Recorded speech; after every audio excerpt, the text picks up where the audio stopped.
Pada kisah sebelumnya diceritakan bahwa Xiao Chen menemukan kitab Dewa Naga Surgawi di tempat bernama Gunung Bunga Persik setelah era kekacauan. Era kekacauan merupakan masa ketika aliran hitam dan aliran putih bertempur memperebutkan berbagai benda-benda pusaka yang muncul pada saat itu. Seluring iblis, pedang kekelaban malam, dan berbagai hal-hal yang mampu membuat seseorang menjadi kultivator ternama dan mampu menguasai dunia. Pertempuran itu di tempat bernama Gunung Bunga Persik merupakan perguruan yang ternama pada masa itu dari aliran putih. Berbagai sekte aliran putih, aliran hitam, maupun aliran netral datang bertempur untuk memperebutkan siapakah yang berhak atas warisan dari berbagai benda-benda pusaka tersebut. Kekejaman terjadi, pembantaian terjadi, berbagai macam sekte hilang, sehingga Gunung Bunga Persik berubah menjadi tempat yang bernama Bukit Tengkorak. Pada malam itu, 70 tahun kemudian, di tempat yang namanya Bukit Tengkorak atau dahulu bernama Gunung Bunga Persik, terjadi pertempuran kembali. Seorang yang terlihat mirip dengan Xiao Chen dikejar oleh berbagai orang. Teriakan berkata bahwa serahkan kitab Dewa Naga Surgawi. Orang tersebut akhirnya sekarat setelah diserang secara bertubi-tubi oleh para penyerangnya. Akan tetapi keadaan berubah menjadi dingin ketika muncul wanita yang dingin, misterius bernama Bing Ruyu, yaitu pemilik dari Istana Pulau Es. Bing Ruyu menyerahkan kalung kepada sosok yang bernama Xiao Chen tersebut dan berkata, kiranya ini akan menolong engkau. Xiao Chen kaget dan terbangun. Dia merasa tubuhnya mengalami reinkarnasi berusia 5 tahun. Dan inilah awal kisah dari legenda pendekar naga. It's a story time. Welcome back to my channel guys. Selamat datang dan kembali lagi bersama JMG Channel. Video yang membahas tentang novel, film, traveling, dan lain sebagainya. Kali ini story atau cerita tentang legenda pendekar naga. Lanjutan dari vlog saya sebelumnya, kisah legenda pendekar naga Xiao Chen. Oke? Jangan ragu-ragu, tetap stay dan nontonlah video saya ini.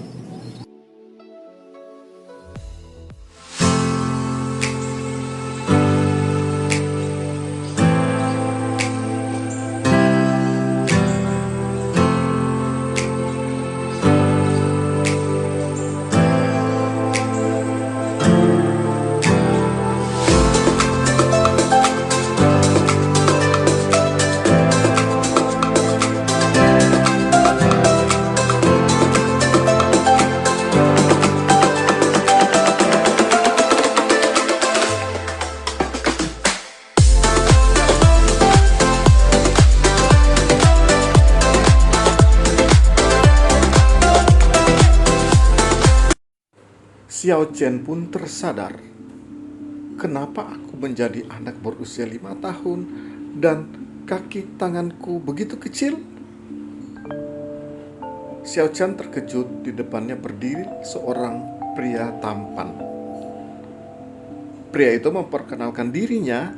Dia bernama Fang An, bergelar pendekar berwajah giok. Hal itu disebutkan berwajah giok karena memang wajahnya tampan. Fang An sendiri adalah seorang elder dari sekte Lembah 100 Pedang.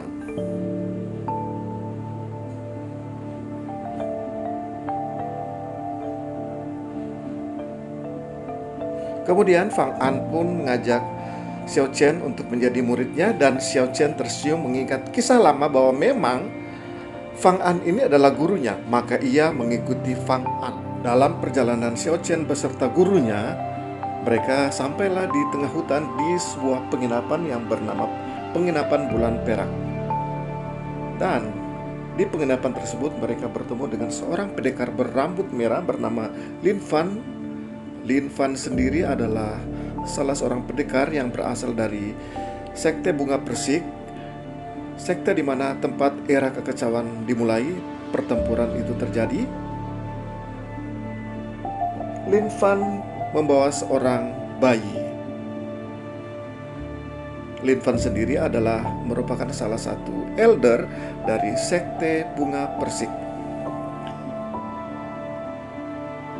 Lin Fan mengalami pertikaian dengan perampok kalajengking merah sehingga guru Xiao Chen yaitu Fang An membantu pendekar dari sekte Bunga Persik tersebut. Mereka memenangkan pertempuran tersebut. Dan kemudian karena tertarik dengan Xiao Chen, maka Lin Fan pun menjodohkan Xiao Chen dengan bayi tersebut yang bernama Qiao Yu. Dan pada akhirnya setelah melakukan perjalanan panjang, maka Xiao Chen dan gurunya tibalah di sekte 100 Pedang. Sebenarnya sekte ini adalah berbentuk kota yang ramai, penuh dengan masyarakat seperti kota pada umumnya. Ketika memasuki kota, wajah gadis-gadis semua melirik kepada guru Xiao Chen Fang An karena memang Fang An berwajah tampan.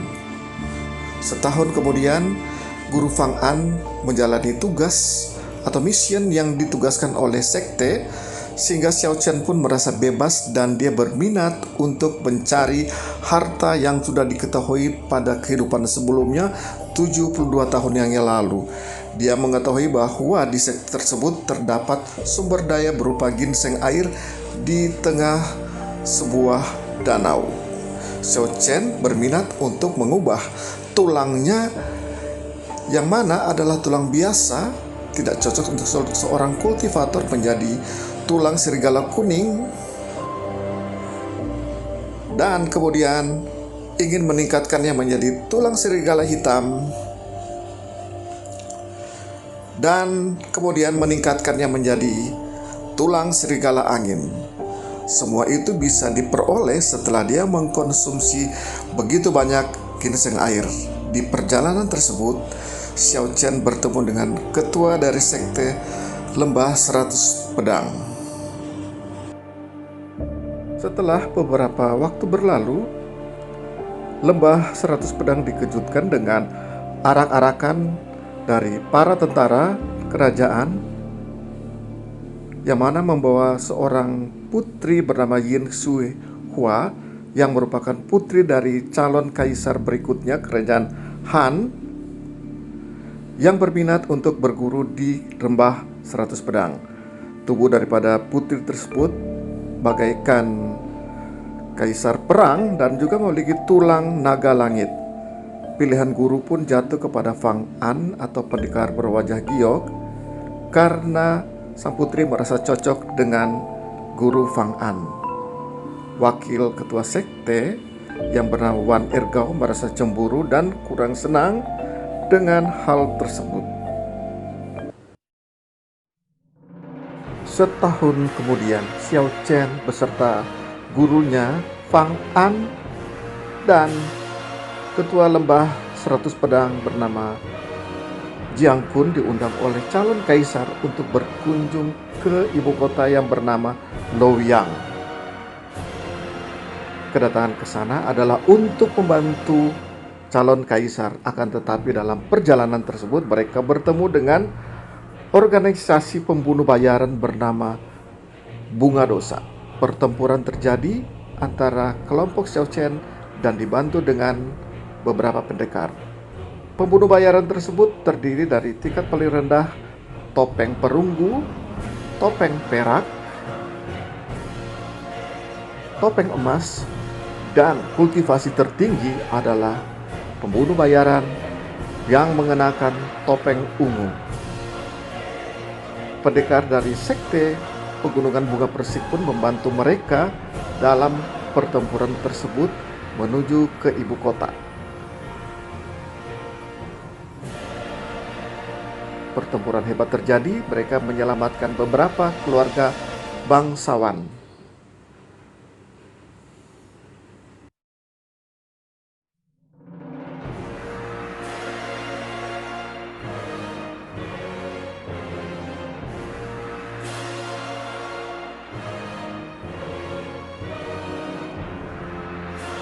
Jadi guys, setelah Xiao Chen sekarat pada video sebelumnya yang saya jelaskan, dia diberi kalung oleh Bing Ruyu, pemilik dari Pulau Es.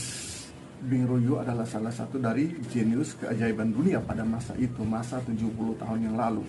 Ketika Xiao Chen diberi kalung, maka dia mengalami sesuatu perputaran dan dia tiba-tiba terbangun pada kondisi berusia 7 tahun. Artinya bahwa dia mengalami inkarnasi kembali. Akan tetapi pemikirannya pada anak berusia 5 tahun berusia 72 tahun yang lalu, pada Xiao Chen tersadar dan tiba-tiba di depannya berdiri seorang pria tampan yang menyapanya. Xiao Chen kaget karena dia melihat bahwa ini adalah sosok gurunya yang 72 tahun yang lalu ketika dia masih anak-anak. Dan ternyata benar, pria tersebut memperkenalkan diri, aku adalah Fang An, seorang dari sekte Lembah 100 Pedang. Xiao Chen pun tersenyum bahagia karena inilah gurunya. Pada masa 72 tahun yang lalu, gurunya meninggal pada usia yang muda karena derita penyakit akibat pertempuran melawan kultivator, dan itu adalah salah satu dari penyesalan Xiao Chen tidak bisa membantu gurunya untuk hidup lama. Guru Xiao Chen tersebut, Fang An, langsung bertanya, "Nak, maukah engkau menjadi muridku?" Tentu saja Xiao Chen mengiyakan dan mau bersedia menjadi murid dari Fang An.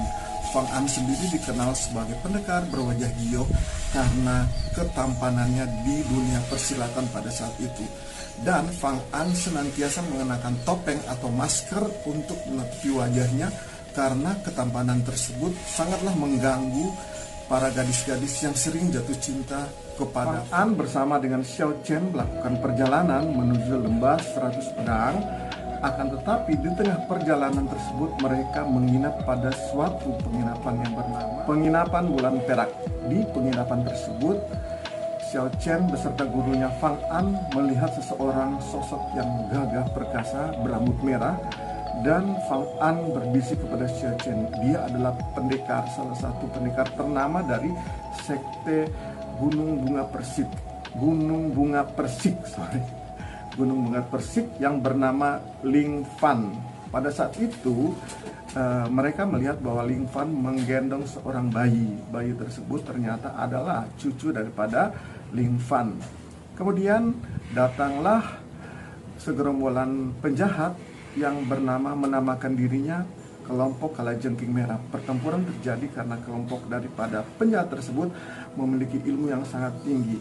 Karena dikeroyok oleh 5 orang dan lebih daripada kelompok Kalajengking Merah, maka Ling Fan mengalami keteteran. Fang An melihat hal tersebut, maka dia turun tangan dan membantu Ling Fan dalam menangani penjahat Kalajengking Merah. Sukses mereka berdua mengalahkan penjahat dari Kalajengking Merah, maka Ling Fan pun tertarik pada Xiao Chen, bocah berusia 5 tahun yang terlihat sangat cerdas. Ling Fan pun menawarkan kepada Xiao Chen, apakah engkau mau menjadi jodoh dari cucuku ini yang masih bayi ini? Xiao Chen terdiam. Pada saat itu Ling Fan pun menjodohkan Xiao Chen untuk menjadi calon suami masa depan daripada cucunya. Xiao Chen beserta guru Fang An pun melanjutkan perjalanan untuk menuju Lembah 100 Pedang. Ketika mereka memasuki Lembah 100 Pedang, Xiao Chen pun kaget karena ternyata Lembah 100 Pedang tersebut pada kenyataan adalah merupakan sebuah kota kecil yang penuh dengan rumah-rumah penduduk. Rumah-rumah penduduk tersebut ramai ada berupa pasar dan lain sebagainya. Rata-rata penduduk di situ adalah merupakan murid atau anggota dari sekte Lembah 100 Pedang. Xiao Chen terpana ketika mereka memasuki kota Lembah 100 Pedang tersebut. Begitu banyak orang menatap kepada mereka, terutama wanita-wanita. Mereka melirik kepada guru dari Xiao Chen yang bernama Fang An karena memang Fang An adalah merupakan sasaran daripada wanita-wanita tersebut yang sangat tertarik dengan ketampanan dari Fang An, si pendekar berwajah giok. Fang An pun memperkenalkan Xiao Chen kepada para tetua karena Fang An sendiri merupakan tetua atau elder dari lembah 100 pedang. Tambah catatan di sini bahwa Fang An adalah salah satu dari elder termuda di lembah 100 pedang. Ketika Fang An memperkenalkan Xiao Chen, wakil pemimpin sekte yang bernama Wang Ergo merasa kurang senang karena dia melihat bahwa tulang dari Xiao Chen adalah tulang yang biasa-biasa saja dan tidak menunjukkan bahwa dia akan menjadi kultivator ternama pada masa depan. Akan tetapi Fang An tetap berniat untuk mengangkat Xiao Chen sebagai muridnya dan berkata bahwa untuk masa depan dia akan melatih Xiao Chen untuk ilmu-ilmu dari lembah 100. Setahun berlalu karena selama ini 1 tahun Xiao Chen hanya belajar ilmu-ilmu sastra.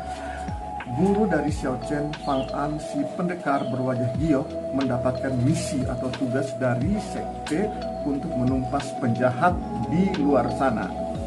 Xiao Chen pun bersemangat karena dia berkata dalam hati, pada kehidupan yang lalu dia tahu bahwa di lembah 100 pedang ini ditemukan sumber daya yang sangat ternama berupa ginseng air yang berusia ratusan tahun. Xiao Chen berdasarkan ingatannya pada yang masa lalu, dia tahu bahwa ginseng 100 tahun ini, ginseng air 100 tahun ini terletak di salah satu danau yang dekat dengan lembah 100 pedang. Itulah sebabnya pada masa yang lalu, masa era kekacauan, lembah 100 pedang merupakan target daripada sekte-sekte lain karena memiliki sumber daya ginseng air ini. Pada hari itu ketika guru Fang An meninggalkan lembah 100 pedang, Xiao Chen pun mempersiapkan diri.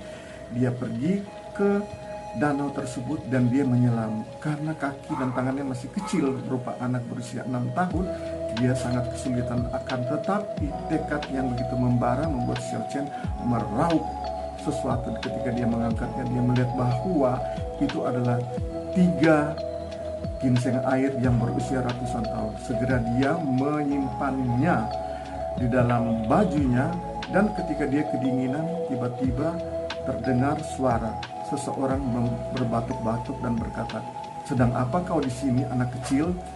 Xiao Chen melihat dan ternyata dia tahu bahwa itu adalah ketua atau leader sekte lembah 100 pedang yang bernama Jiang Kun. Jiang Kun menyuruh Xiao Chen, anak itu, pulanglah karena udara ini sangat dingin dan keadaan sudah menjelang malam. Waktu pun berlalu semasa guru Fang An meninggalkan lembah 100 pedang. Xiao Chen setiap hari pergi untuk memanen ginseng air berumur ratusan tahun tersebut di danau dekat sekte lembah 100 pedang. Tidak ada seorang pun yang tahu hal itu, hanyalah Xiao Chen, karena berdasarkan memori pada masa lalunya, dia mengetahui bahwa di dalam danau tersebut di lembah 100 pedang terdapat sumber daya yang sangat bermutu, yaitu ginseng. Hari demi hari Xiao Chen pun mengkonsumsi ginseng air tersebut dan perlahan tapi pasti tulangnya pun mulai mengalami perubahan. Tulang Xiao Chen yang tadinya adalah tulang biasa-biasa yang tidak cocok untuk menjadi seorang kultivator perlahan berubah menjadi tulang serigala kuning. Waktu berlanjut, tulang Xiao Chen berubah menjadi tulang serigala hitam dan berikutnya menjadi tulang serigala angin.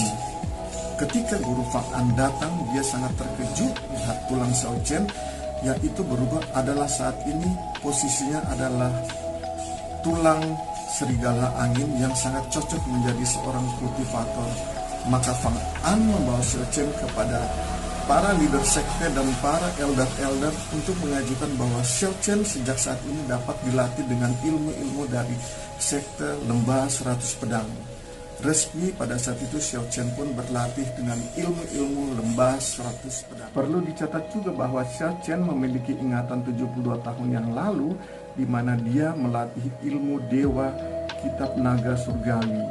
Kitab Dewa Naga Surgawi tersebut Xiao Chen temukan ketika era kekacauan. Dia menemukannya di pegunungan lembah Gunung Persik. dan Xiao Chen tetap berlatih itu. Selain berlatih ilmu Dewa Naga Surgawi berdasarkan kitab dari ingatan di masa lalu, Xiao Chen sangat bercita-cita untuk meningkatkan tulangnya dari tulang serigala kuning, serigala hitam, dan serigala angin untuk berubah menjadi tulang harimau muda. Xiao Chen tetap mengkonsumsi ginseng tersebut dan sedikit demi sedikit memberikan ginseng tersebut kepada Guru Fang An karena dia teringat di masa lalunya Guru Fang An meninggal pada usia muda akibat luka yang diderita. Pada suatu hari setelah tahun berlalu, ketika Xiao Chen berusia 7 tahun, dia melihat iring-iringan dari para pendekar atau penjaga dari istana kerajaan Han pada masa itu. Iring-iringan tersebut menuju kepada lembah 100 pedang. Ternyata iring-iringan tersebut membawa putri yang bernama Yin Xuehua, di mana calon kaisar pada saat itu atau ayah dari Yin Xuehua berniat untuk menjadikan lembah 100 pedang sebagai guru dari putrinya. Putrinya sendiri yaitu Yin Xuehua memiliki tubuh sebagai tubuh dewa perang dan memiliki tulang naga perkasa yang mana dia mampu untuk mematahkan pohon bahkan orang-orang, sehingga orang-orang sangat takut dengan putri berusia 5 tahun tersebut. Ketika dibawa ke aula dari lembah 100 pedang, putri sangat tertarik dengan Fang An dan putri Yin Xuehua berniat untuk mengangkat Fang An sebagai guru daripada dirinya. Maka resmilah Xiao Chen memiliki seorang adik perguruan yang bernama Yin Xuehua, yaitu putri dari calon kaisar kerajaan Han. Pada sebagai catatan di sini bahwa Xiao Chen memiliki 4 misinya, yaitu yang pertama adalah membantu gurunya Fang An untuk tidak meninggal di usia muda, yaitu ketika pada masa lalunya, pada ingatan 72 tahun yang lalu, gurunya meninggal pada usia muda akibat luka yang diderita, akibat pertempuran, dan juga akibat melatih ilmu-ilmu kultivator. Yang kedua adalah untuk membalas budi baik daripada Bing Ruyu, seorang dari istana Pulau Es di utara yang sudah membantunya mengalami inkarnasi dengan memberikan kalung ketika malam dia mengalami masa kritis ketika dihadang dan dikeroyok oleh para pendekar yang ingin memperebutkan kitab Dewa Naga Surgawi di pegunungan Bunga Persik pada vlog sebelumnya. Yang ketiga, keinginan dari Xiao Chen adalah untuk menjaga agar sekte lembah 100 pedang ini tidak mengalami kehancuran ketika masa era kekacauan. Seperti sudah dijelaskan sebelumnya, kehancuran dari sekte ini adalah ketika dunia tahu bahwa di sekte ini memiliki sumber daya yaitu ginseng air 100 tahun, sehingga para sekte-sekte merasa iri dan berlomba-lomba menghancurkan guna menguasai sumber daya tersebut.